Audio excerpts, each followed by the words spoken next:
төрийн өмчийн компаниуд дээр бед томилогдоод тэгээд одоо улсад төвлөрүүлсэн татварын орлого нэмэгдсэн, борлуулалт нэмэгдсэн гэдэг түрүү мэдээлэл хэлнэ лээ. Нүүрсний хулгай энэ төр яриа дараа нь Эрдэнэс 5 толгой дээр жишээ нь нэмэр үзэгдэл болж лээсэн л да. Бусад компаниуд дээр ч гэсэн зарим дээр нь муу, зарим дээр нь сайн хамгарсан байна лээ. Тэр бүр нэг огтол үгүйсгсэн бол байхгүй. Гэхдээ энэ бол ийм яаралтай арга хэмжээ авах, босуухан нэг юм хийх бүрэн эрхийг олгож байгаа буюу нийтээр нийтлэг мөрдөгдөг хуулиас хуульд харьяалагдахгүйгээр үйл ажиллагаа явуулах онцгой эрх. Ийм онцгой эрхээр ажилдаг цаг хугацаа бол ер нь өнөөдрийг хүрээд дуусж байгаа. Цаг нь дууссан учраас ер нь дуусах нь зөв юм аа гэж бодож байгаа юм. Онцгой бүрэн эрх хөх нь яагаад эрсдэлтэй байдгүй гэхээр бид нар ч одоо ардсан нийгэм байгуулж байгаа.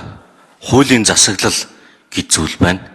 Хуулийн засаглал дээр зохицуулахгүйгээр шууд одоо даргын чиг үүргээр гэсэн үг шүү дээ. Одоогийн хэлгээр бол дарга бол сонгуулийн үр дүнд байсан намын томилгоогоор гарч ирнэ. Тэгэхээр энэ бол юм улс төрийн өнгө аястай ашиглагдах том эрсдэл бол хэвээр байгааг харуулж байгаа.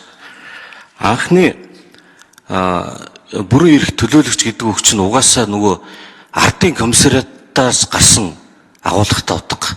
Энэ бол хувьсгал тэмцэл нийгмийн журам өөрчлөгдөж байх үед юун хууль яаралтай тэр ард түмний төлөөлөл болсон комиссариатаас төлөөлөл гаргаж арга хэмжээ авах. Тэгэхээр тэр цаг үеийн ч өнгөрцөн байна. 1991 оны хууль тэгээд шинэ үндсэн хууль энтэйгээ өөр агуулгын хувьд нийцэх хэрэггүй болцсон. Тийм болохоор ер нь бол өөрчлөх цаг нь бол болчихжээ. Тэгээд онцгой байдал, гамшигын нөхцөл байдал үүсэхэд аймаг тулаан юу болдгийг тэр үед бол мэдээж төрийн ялд байх ёстой. Тэр нь онцгой байдлын тэр тухай хуулиараа төрийн болон орон нутгийн өмчийн тухай хуулиараа ингээд зохицуулагдах. Тэн дээр хэрвээ шаардлагатай зүйл байвал бид нар бас нэмэлт өөрчлөлт бодох ёстой байх гэж бодож байна.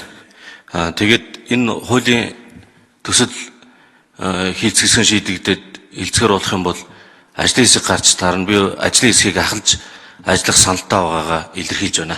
Баярлалаа.